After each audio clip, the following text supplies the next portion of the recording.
Help, I can't find the motivation. Maybe you just can't find something that isn't there. I've got a particular piece of advice for us today to help us to find motivation. I'm sure there's many areas of our life where we lack motivation and some where we don't.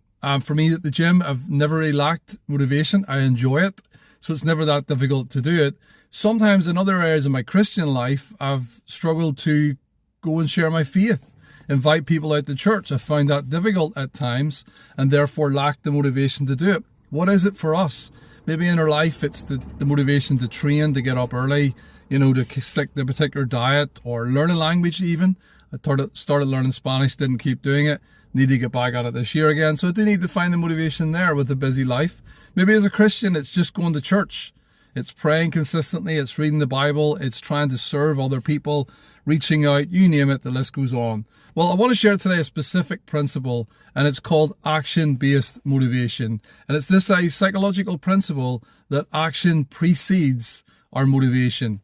So in other words, movement, acting first, will trigger motivation and eventually release dopamine, which then leads to motivation. So the movement triggers momentum, I should have said, not motivation. Movement triggers a momentum. So it's the case if you don't wait to feel like doing something because emotions are unreliable. We actually act and then some of those feelings will come. This happened to me with doing videos like I'm doing right now. I was advised to do videos rather than podcasts. I kept trying them. They were messy. They didn't work. I lacked the motivation. I only seen the negative side of it, but I gained a bit of momentum.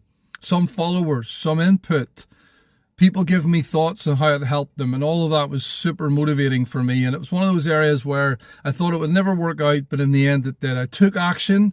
Didn't feel like it initially, but that triggered momentum and eventually ended up leading to something better. In our Christian life, maybe it's more about, I want to share with the lesson I'm doing this weekend, it's more about what we do than about not what we don't do. So a Christian life is not all about things we shouldn't do. It's more about stepping out. Scripture calls us to step out. Peter was called to step out. James speaks about faith leads to action.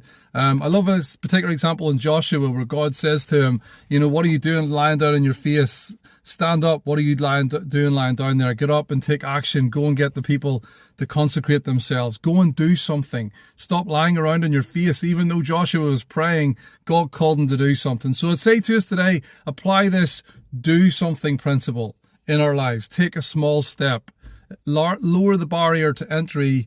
For me, it's going to be with evangelism, maybe a one card in my pocket, have one conversation, focus on the positive. So take that step today, the do something principle. Step out and do something, and the momentum will follow.